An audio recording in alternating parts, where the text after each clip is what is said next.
Okay, so today we're going to dive into some searches that are all pointing towards something that happened in the Dominican Republic. Yeah, it looks like you were trying to figure out what was going on with some sort of incident in Santo Domingo.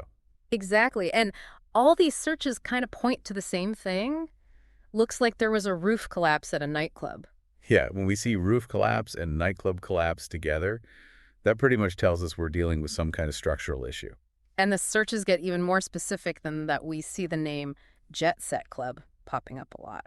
Right, and along with that, you've got Jet Set by itself and then Santo Domingo thrown in there too. So it really seems like we're zeroing in on a specific place, the Jet Set Club in Santo Domingo. Plus, you're also searching for Jet Set Santo Domingo noticias, which means you were specifically looking for news about this place. Exactly. So you weren't just looking up the club itself. You wanted to see what was happening there. You wanted the news. And to top it off, you searched for Dominican Republic news, so it definitely seems like you're trying to stay up to date on current events in the country. And the fact that you searched for what happened in Dominican Republic today tells us that you were looking for really recent news, maybe even something that was still unfolding. So we've got a pretty clear picture forming here.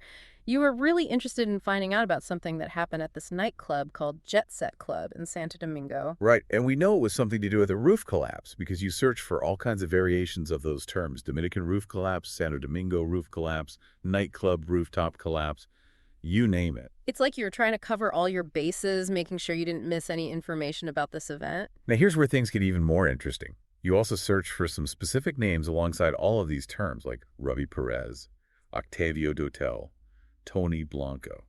And the list goes on. There's Nelson Cruz, Nelsie Cruz, Pedro Martinez, even Tony Blanco Jr. and Antonio Espaillat.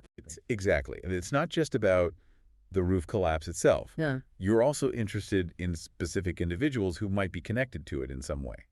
It really makes you wonder what their connection to the event might be. Were they there when it happened? Are they somehow involved in the club's management? Or maybe they're just well-known figures in the Dominican community and people were curious about their reactions to the incident. It definitely adds another layer to this whole thing. It's not just about a building collapsing. It's about the people who are potentially affected by it.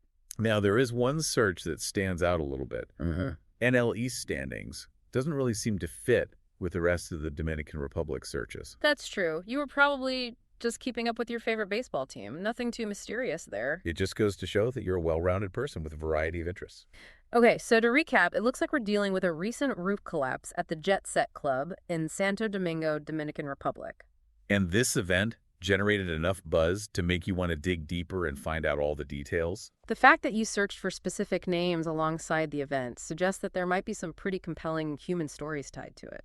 And it also raises some important questions about building safety regulations and oversight in the Dominican Republic. Like, what kind of inspections were done before this happened, and could something like this have been prevented? Exactly. This event might spark a whole conversation about how to make sure something like this doesn't happen again. So it's not just a local story. It has the potential to bring about real change. It really makes you think about the impact that events like this can have on a community and how they can lead to important discussions about safety and accountability. And for anyone listening who might be traveling to the Dominican Republic soon, this incident might make you think twice about the buildings you're entering. It's a good reminder to always be aware of your surroundings and to trust your gut if something doesn't feel safe. And maybe even do a little research beforehand to see if there have been any safety concerns reported about the places you plan to visit. Exactly. A little bit of awareness can go a long way in ensuring a safe and enjoyable trip. Well, I think that about wraps up this deep dive. We've covered a lot of ground today, from a nightclub roof collapse to the potential impact on building regulations in the Dominican Republic. It's been a fascinating look at how a single event can spark so many questions and discussions. And it leaves us all with something to think about. How do we balance enjoying ourselves with staying safe in an unpredictable world? That's the million-dollar question, isn't it? And unfortunately, there's no easy answer. But by staying informed and aware, we can at least make more informed choices. And that's what this deep dive is all about, empowering you with knowledge so you can navigate the world with a little more confidence. Thanks for joining us, and we'll see you on our next deep dive. Until then, stay curious and stay safe. Today is your lucky day. Today is the day that our $3 website works for you, paying you directly to your PayPal daily. Imagine $3 ongoing continuous payments to your PayPal account. Imagine falling asleep and waking up to $300 in your PayPal account. How would this make you feel? How could this help you? What bills could you pay? What kind of fun could you have? What does that retirement look like now? All for a one-time payment of $3. This website is DFY done for you, fully built and completely hosted, and never stops collecting payments for you. You have spent $3 on coffee on a regular, but that coffee won't help you create multiple streams of income. Click the link below.